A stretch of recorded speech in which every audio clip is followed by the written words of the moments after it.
So this is my favorite strategy. It's called the OWL. And the OWL is an acronym for observe, wait, listen. Some people know this one. And we want to let the child lead. So when I'm talking to caregivers and early childhood educators, which I do quite a bit, when I say we want the child to take the lead, we want to follow what the child is interested in, I get a reaction. What do you mean? They might hurt themselves. We have to make sure they're safe. Yes, we do. Above and beyond anything else, we do need to make sure they're safe. But when it's in a play environment, and when we know they're safe, then we want the children to lead. It's not their job to lead all the time. When it's time for bed, when it's time for meals, when it's time for all those things, they don't get to be the boss. We want to make it as enticing and get them involved and all that, but you're the boss. But when it's play, we want really to go with what they are interested in. Think about a conversation that you have with somebody that you really enjoy. And then think about a conversation that you really don't enjoy. What would be the difference? Might be the topic. My partner will talk to me about race cars. I'm not interested. I don't enjoy that. Right? It's not for me. I'm going to tell him about the shoes I saw at Rito Center. And he's kind of going to go, what's that going to cost? You know? Not interested. But if we want to talk about food, then we're both going to have a great conversation because it's something we both enjoy, we both love. Right? We have a common interest. So it's important to go with the interest of the children so that you can build up the play, build up the conversation. Does that make sense? So we're observing what they're interested in and what the child's trying to tell you. Right? If they take some bubbles and hold it to you, what are they trying to tell you? I want to play with the bubbles, right? But if they push the bubbles away when you give it to them, what are they telling you then? They don't want the bubbles, right? They want something else. So you really have to observe what they are interested in and what they're telling you. Waiting, but not too much time. Right? We don't want to lose them. We know their attention can go and shift in a minute, but we want to give them time. They need to process everything. They need to hear it, they need to understand it, they need to figure out their response and then bring that back to you.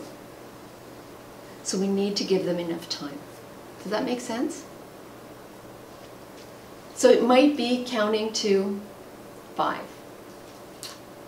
It might be counting to 10. It might be waiting for some kind of an indication from your child that they've had enough.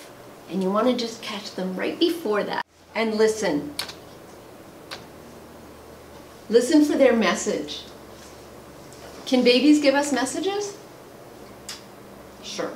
Can they talk? So what are we looking for?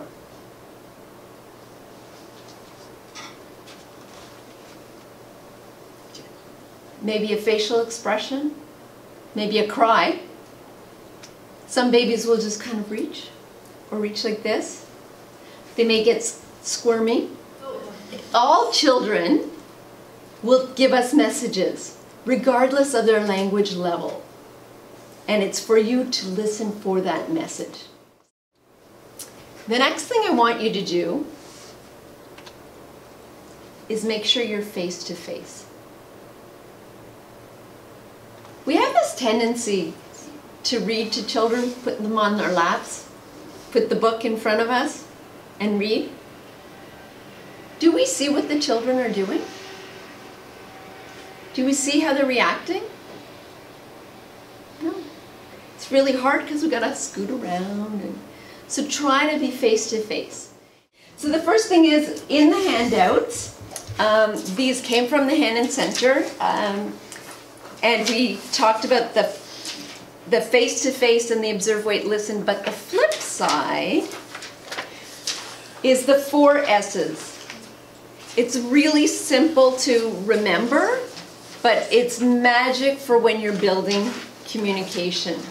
And also children really get a kick out of you being expressive, and they feel like you're with them.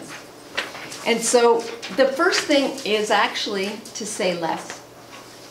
It may seem counterintuitive, but we need to give small doses so that the children can think about it, process it, and hopefully try to repeat it or say it, right? So say less and stress. So really stress the key words.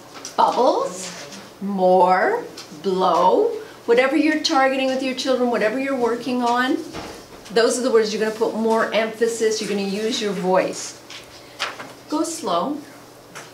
We all go way too fast. We're in that age where everything is a mile a minute.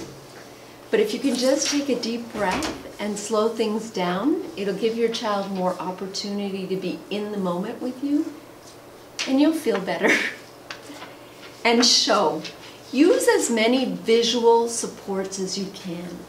Whether it's pointing to a picture, showing the actual object, whether it's using the signs, whatever that is, that helps children to understand. Because language and play are quite abstract. And so the more concrete you can make it, the easier it's going to be for them to build on those skills. So those are my magics.